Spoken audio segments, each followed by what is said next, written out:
आज मुझे बहुत दर्द होता है। आज मैं बिल्कुल मानस बनन के आईजी में नहीं बोलूंगी, लेकिन जब से वो वीडियो देखा साला नींद नहीं आती है, मेरी नींद खराब हो गई है।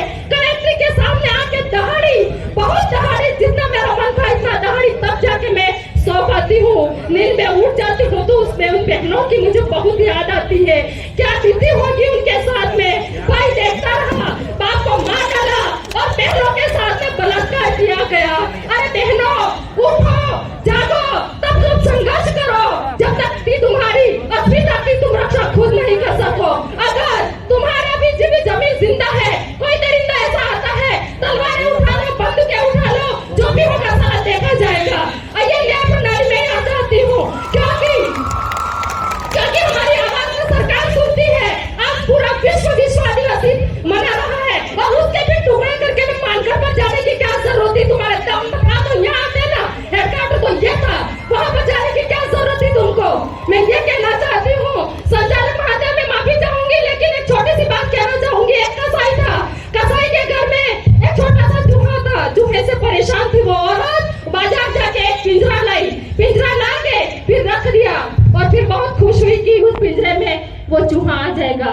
लेकिन उस पिंजरे में सांप आ गया और उसने समझा कि इसमें चूहा घुस गया है। जैसे ही हाथ डाला उस औरत को काटा।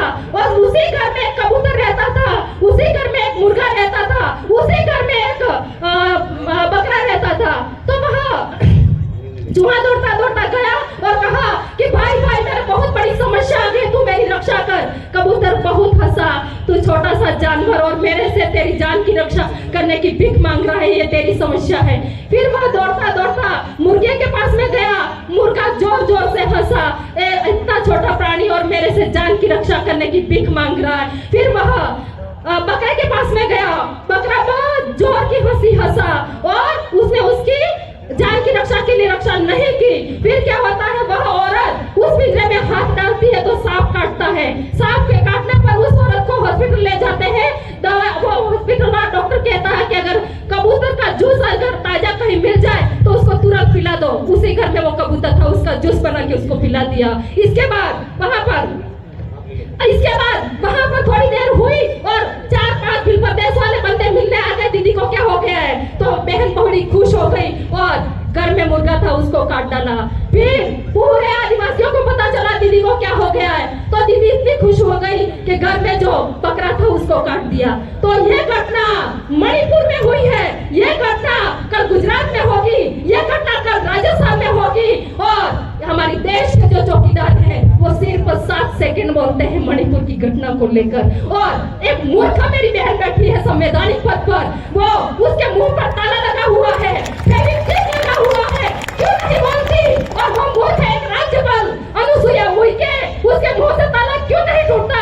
इतनी बात कहकर मेरी बात को विराम देती हूँ और आदिवासी मेरी बहनों को मैं कहना चाहूंगी कि तुम आगे आओ, अधिक से अधिक पढ़ाई करो, शिक्षित बनो। शिक्षा ही वो शेरनी का दूध है जो पिएगा वो दहाड़ेगा।